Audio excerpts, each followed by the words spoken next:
I am an artist living in beautiful Vermont, USA, and I have a lot of questions. So I engage the minds of the people that I meet, poets, writers, artists. I explore what's inside and share it with you. My name is Ricky McGeckran, and I am eager to know. Hey everyone, welcome to Eager to Know. I'm excited to have Ben Gardner, who is the Director of Vermont Academy at Mount Snow. Welcome, Ben. That was a mouthful. I had to do that a couple times. But Ben, you have a background in mathematics, in science, in education, snowboarding, skiing, and you're a coach. I don't know how we're going to squeeze everything in a half hour. There's so much that we want to talk about. Well, thanks for having me on, Rick. I really appreciate it. Yep. Now, let's start with talking about education, because you started with, like I mentioned, you had a background in math and science, and you did something really related to that. I think you have a degree in geology, yes, sir. And you worked in the petrochemical or the oil and gas industry, but then you switched into education. Can you tell me about why you did that? Mm-hmm. So it was 2012, the spring, summer of 2012, and I had it. The oil and gas industry was not who I believed I was, and I was doing the same thing every day. The only difference in my schedule is I would drive home. It was in Denver, Colorado at the time, and so I would just change up my day to day by driving home a different way from work, which kept things a little new and fresh. So it was pretty obvious that I needed a new path. So what I did is I quit my job on my birthday. It was a birthday present to myself, and I moved to Argentina for the summer. And when I got down to Argentina, the purpose of it was snowboarding. And going into down there, I was guiding for a company, South American Snow Sessions, as an intern. And I was just kind of finally I was myself, and I was on my journey. And while I was down there, I worked for Habitat for Humanity, building some houses. And it was on this Habitat for Humanity build that education kind of first cropped its head up. So we were working in this town that had been ravaged by floods. I mean, there was still standing water in some of the areas, and we were working on this one family's home, and I took a liking to the son and daughter who were there. I was building, but then they were helping me, and just kind of interacting with them on a real human level, this family, especially these kids. And There was an educator on that trip who had been I don't know if he was a principal or a superintendent, but he'd been in education his whole life. And somebody from the U.S.? Yes. Okay. Yeah. So there was probably 8 U.S. people on this trip, on just this Habitat for Humanity build.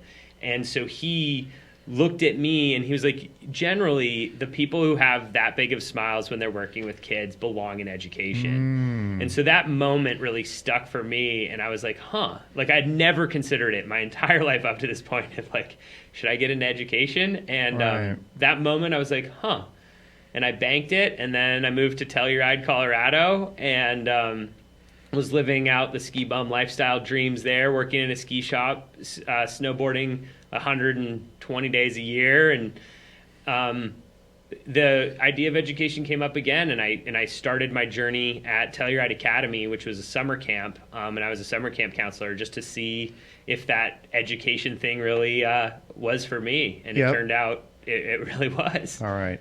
Now, I have some questions about your initial statement. You have a degree in geology. You got a job in oil and gas, which I would imagine that is the dream job for someone with a degree in geology. Was it the dream job for you? So it was pretty interesting because it was at a time where I was really still believed that as soon as you get out of college, you had to go get that job right away. And I had an offer, and I had done the hard work. I had interned the summer before, and I had done everything, and it was definitely the easiest way on a path, right? My parents stated, or whatever we think societally is that path to success. You go to college, you get your first job, you work up the corporate ladder. I was on my way in that path, but that just turned out not to be my path. Okay.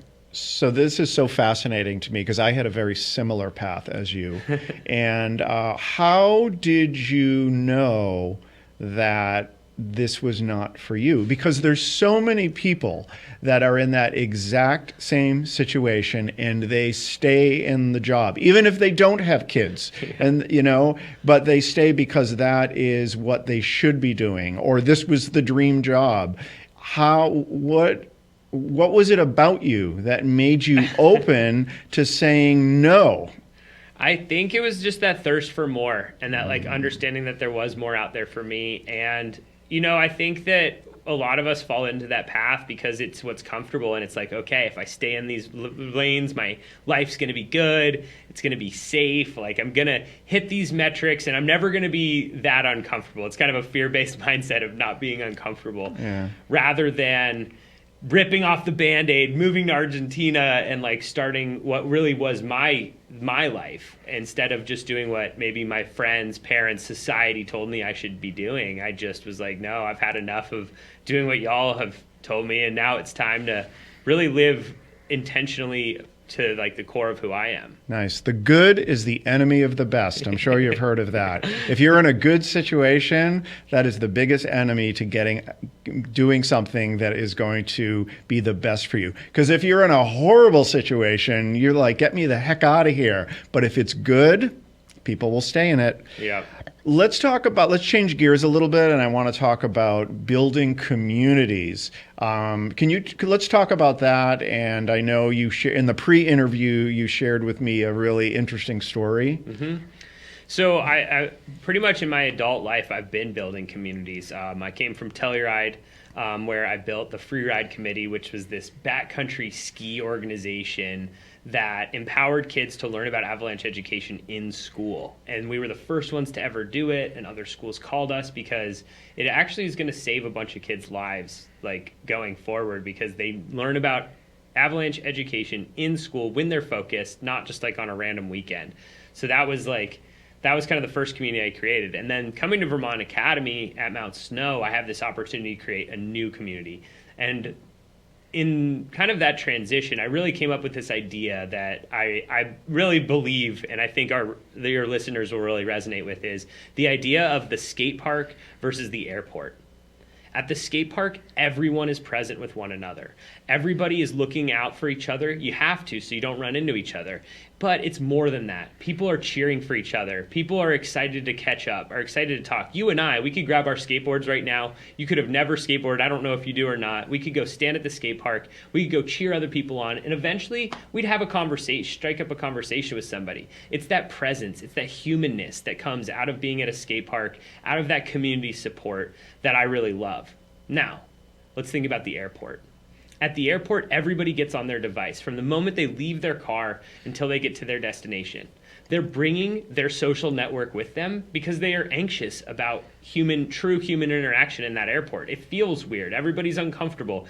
You look at your cell phone to get your ticket, but then you also are just sit there and scroll through whatever information you want to while you're sitting at the gate. And I found what's shocking to me is oftentimes if you make eye contact with somebody at the airport, it's not well received. It feels awkward. It's like everybody looks back to their cell phones really quickly. I challenge you, the next time you're in the airport, look around. Pull your head away from your device and just look and see. There are not many eyeballs that are also looking up, ready to engage. Yeah. And so I am dedicated to bringing a community more like a skate park than like an airport to Vermont Academy and to Vermont Academy Mount Snow. I want presence. I want to have real human connection, and I think that's the best thing we can do for adolescents today. That sounds great. Now, what are you planning on doing to make that happen? So I love that you asked that. So right when you walk in the doors of the Matterhorn Inn, which is where Vermont Academy Mount Snow is located, we actually have a cell phone sleeve. And so what we're doing is I've designated spaces within that building that are presence spaces versus cell phone spaces. And the presence spaces include this new kind of like hearth living room we've devised, which has like this sectional. It's got a fireplace, it's got a TV, and then we've got our dining hall down there, our kitchen. All of those spaces are cell phone free because those are like, I look at them as like family areas. It's like spaces where we need to be present with one another. Right. Whereas you can be on your cell phone up in the upper level of the place, or you can be on your cell phone in your room or somewhere else. But if you want to be present with our community, we're asking you to put your phone away and be present, because that's where we're really going to help engage with each other and build ideas instead of just sit there and scroll in our own worlds. In building communities, I'd say the opportunity that Vermont Academy has, and there's something they're doing that's completely unique, is they did take the big swing to purchase this ski academy. It's a 35 bedroom old ski lodge, and that feels so right for me in that setting, because my capacity is 35 kids, so it's going to by definition be a small community,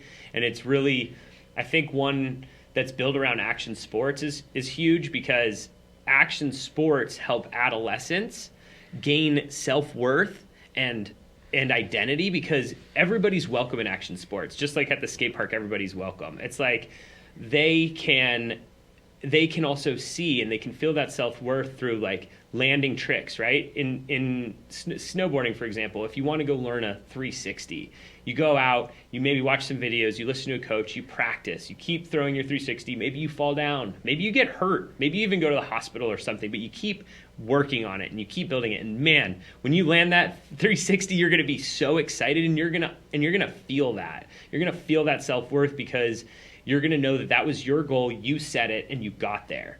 And then you also have team and a coach like cheering you on, which gives you a little bit more juice, right? So I think that action sports and the action sports community is also something that's like really relevant right now for adolescents, because it's a great place where they can see that their hard work pays off.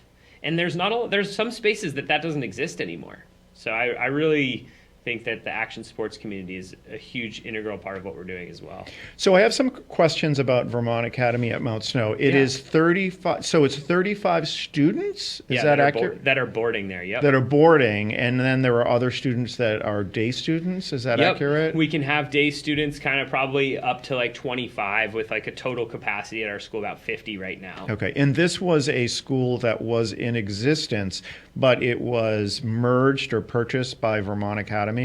Yes. Okay. And then do you know the intention of why Vermont Academy decided to branch out to purchase this satellite school?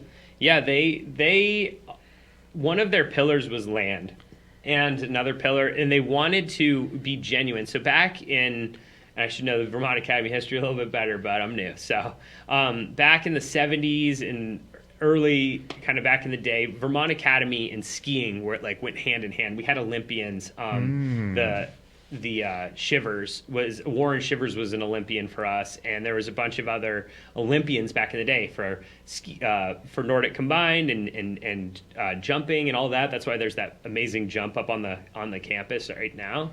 And so the purchasing of what was Mount Snow Academy to become Vermont Academy at Mount Snow was a tactical move to get Vermont Academy focused strategically on skiing and snowboarding. And I'd like to report back that we have 75 kids out of a population of 230 that have shown some interest of skiing or snowboarding this winter. It's fantastic.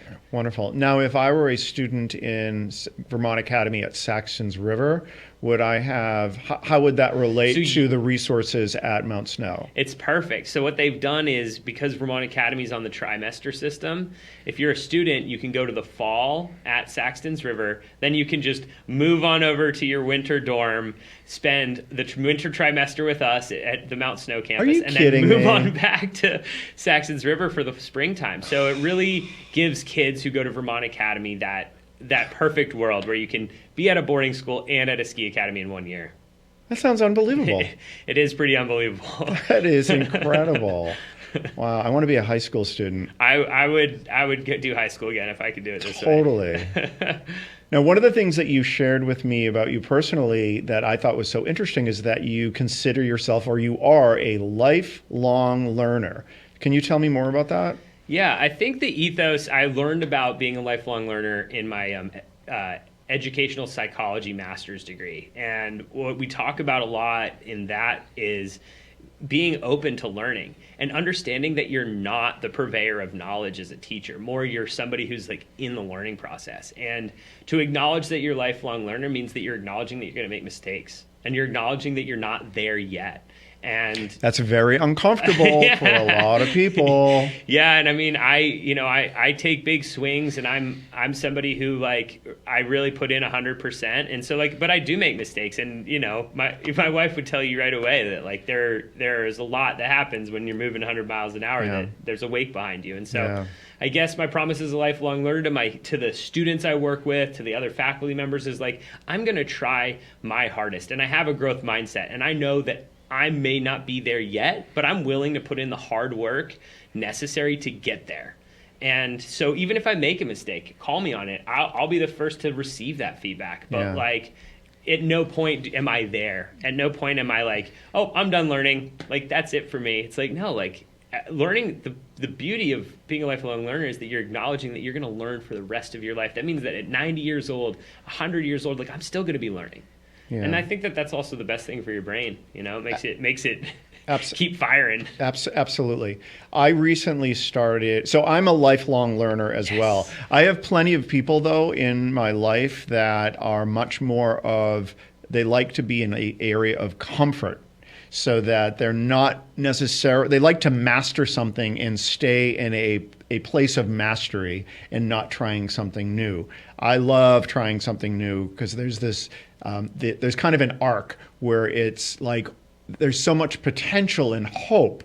And then it's the learning. And then you get to the point where you're like, okay, actually, I'm going to be at level 4, and there's a whole community of people that are way better than me at whatever this is. And it's just something that you have to get used to. I recently started taking piano lessons like 2 years ago, and that was an incredible insight onto how our brain learns and develops, because when you're learning piano, you're being given pieces that are impossible. Absolutely impossible. And depending on where you are with your piano, either you can master them in a couple hours, or right now I have stuff that's taking me a year. But it made me realize the capabilities and the capacity that our brains have for learning and doing really complicated, sophisticated things. I think a lot of what you talk about is physicality. Mm-hmm. You gave that example of doing a 360 where you're being presented with this challenge and you fall and go to the hospital, but you keep at it and eventually your body can do it. Mm-hmm. And I mean, I would say to you, like, what was the hardest part about, what has been your biggest challenge as you've learned piano? The biggest challenge is learning the biggest challenge is not approaching everything at one time. And I have such a great piano teacher, because what she does is she's like, Rick, we need to pull this down to something small, that the smallest portion that you can execute, whether it's a measure or whether it's just 3 notes. And once I get that, then we extend it out, and eventually I can do the piece. And I'm realizing I wish I had known that, looking back at other challenges or things that seemed so overwhelming in projects. I wish I had realized that it feels overwhelming, but your capacity to do it is there. But your brain works the way a brain works, which means you do have to break it down into something that is doable, and then you build it out. Yeah, and what your piano teacher did so well in that model is to focus you in on that one key piece that was going to then build in and build, right? Because our brains get overwhelmed easily. A lot of times it could be like you looking at this long document that you have to get through, this reading. Like for me, I'm reading through these handbooks to try to make them applicable to my campus. And it's like, if I try to do the whole thing in one night, I liken it to my analogy of trying to eat Thanksgiving dinner, right? Yeah. You can't eat Thanksgiving dinner in one bite. Right. You can't. It's not possible. But you can take little bites at it, and eventually you're getting on your way. And so, I think I appreciate that you saying that about your teacher, is like bringing it in and remembering that, like, you can do it. And a lot of growing and learning is the prevention of being overwhelmed or like feeling failure and like getting knocked back down, right? It's like a lot of it is like, okay, just like chip away. And eventually you're standing on top of the mountain and you have all these tricks or whatever, One of the things that you had mentioned to me is this idea of many aspects of our education system are not meeting our needs. Can you Can you talk more about that? Yeah, let's dive into this a little bit. So, as in my master's of educational psychology, I really was grappled, and my professors asked us to grapple with the fact of like in kind of review education. And I don't think there are a lot of people that like can review it. It's so big. It's bigger than all of us, right? I don't follow you. What do you mean? If we look at the public school system or the private school system or education altogether in our country, not a lot of people are given that permission to like examine it and be like, is it actually serving us? Oh, they're not. I assume people were. But it's not really like you. I don't know what your experience is. Most parents, they're so busy, right? They're going to their 9-to-5 jobs. They're just grinding. They're just like, I'm going to drop my kids at school. They're going to do the best they can, and they're going to come home. But like, wait a second. Like, what are they learning? How is it being done? Like, what is the foundational roots of education? And the longer I was in classes and the more I understood that the roots of education in our country go back to 200 years ago when every kid was learning the exact same thing so that they could make the exact same part in a factory during the Industrial Revolution. Like, that is the ethos of the education system that we currently live in. Here, when we have Google and the internet and life is moving at 10,000 miles an hour, we're still all learning the exact same thing.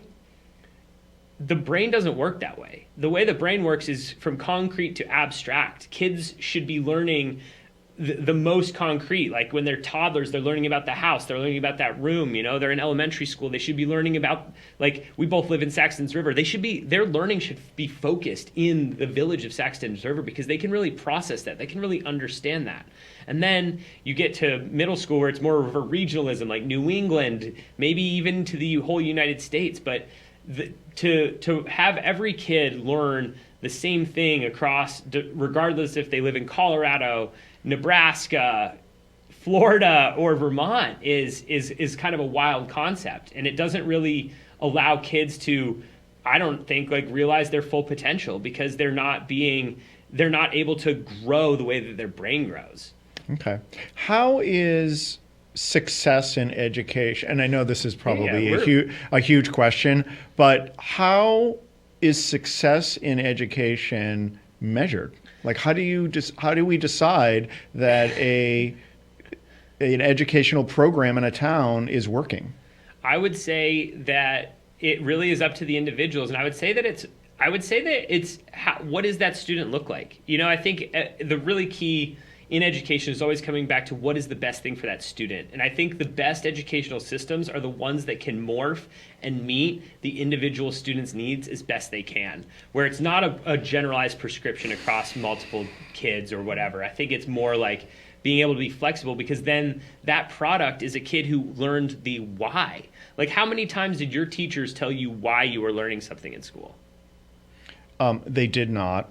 And yeah. Exactly. So, and mine didn't either. And I think that that's an interesting conversation for us to have, is that, like, we should be able to tell the why. Right. And I went to a good school system. I'm from Burlington, Massachusetts. And, you know, Massachusetts has, like, the best schools, I believe, in the country. And my school was pretty decent. So I definitely was in a good school system. But interesting. It's interesting because so what we're doing at Vermont Academy at Mount Snow is we're creating these cross-curricular blocks. So what we've done is we've identified and is where learning is really going to be at its best is when the teacher is just as excited as the student about the learning that's going on. Yeah. So how do you get there? You throw away the rules that say everybody's got to learn the exact same thing at the exact same time, and you build a class. And you build a class that goes across mathematics, science, English, history, whatever. And you look at it, rather than a class, you look at it as a topic. So, for example, at Vermont Academy at Mount Snow, we have the topic, how is climate change affecting the winter sports industry?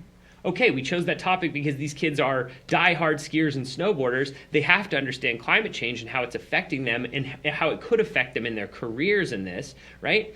And so what we did is we had the teacher design the class. We said, hey, is this where I didn't even tell them what they had to design. This is a class that one of my teachers came up with because they're so passionate as well. So they said, hey, let me teach this class on how climate change is affecting winter sports industry, And like, I have all these sources, all these experts we can talk to and do, right? And now, like, just find me some kids to take that class. And I'm like, great, I can find some kids to take that class with you. And then boom, we have a passionate teacher who will be able to tell the why, because they understand the nuance of the problem, teaching it to kids who care about it, who want to learn about it. And then they're utilizing the internet and all of the amazing technological resources we have in today's age to like dig deeper than they could have ever dug in like a compartmentalized school structure. And so that's like the ethos behind cross-curricular blocks and cross-curricular curriculum. Like, that's the kind of stuff that I think education should be merging towards. Nice. I remember when I was in 6th grade, I was in what was called the open classroom, where they took the wall down, and it was Miss Ciroli, who was science, and Mr. Shaloni, who was social studies. And we did this program where it was about solving problems in cities. And what we did is we had to physically build a city, and then we had to write how we came up with a solution for pollution, for crime, and we had to build it and describe it. And all of these things that we just decide that we had to build, we actually physically had to build with like cardboard. And I still remember it, and I'm talking about it today because it was so interesting. I wasn't being lectured at, and my teachers were extremely passionate in the same way that you are, and it was very impactful. Yeah, like that is the ethos. Like, that is the ethos of education. They didn't tell you how to do it. They gave you a problem, and they said, hey, this is our problem. Like, how do you help us solve this problem, right? And then that empowered you as the learner to take big swings, to try new ideas, to think outside of the box. It wasn't, all right, there's going to be a test on Monday, and you got to prepare this material. And, because we know memorization doesn't actually work, and we don't have to actually memorize much, Well, not anymore. Not anymore. Yeah, so I love that example. Right, good. Ben, people that are considering the program that you are a director of, Vermont Academy at Mount Snow, what do you want them to know if they're watching this? I want them to know that we are looking at this venture from an academics and athletic perspective and character. Really, those are the three things that I want and from people looking at our school. Is I want them to know that they're getting the best academics. They're getting those block classes that I just talked about. They're getting teachers that are inspired to teach their kids. I want them to know that athletically we're going to help their kid. I'm not results focused. Like, it's not like, oh, these kids who come to me have to get on the podium. Rather, I want them to love skiing and snowboarding more than anything else, because that's when they're going to be coachable. I want them to try hard. I want them to not fear failure. I want them to be lifelong learners in that way. And then character-wise, like, I want good humans. And I don't want just that athlete to come to me. I want the whole family to come and join us at Vermont Academy Mount Snow, because I think that a lot of times programs are like, hey, look, we'll take your athlete, here's the door, bye, see you parents. And it's like, no, parents, come on in. Where we're located on the Route 100, there's going to be traffic leaving every Sunday. And I want parents to feel comfortable, hey, pull in, stop your car, come into our hearth, our place of presence. You're going to have to leave your cell phone at the door as well. And enjoy us. Like, have a cup of coffee and wait out the traffic. And like, let's foster this sense of community here. So that's really what I want you to know. Wonderful. We're the VAMS fam. Nice. Ben, thank you so much for hanging out with me. I could talk to you for like another hour, but we got to wrap it up. Thank you very much. Thank you for having me, Rick. I really appreciate being on here. My name is Ricky McGuckran, and you have been listening to Eager to Know, the podcast. If you haven't already, please go to Apple Podcasts and subscribe, rate, and review this podcast. Join me next week for another Eager to Know podcast.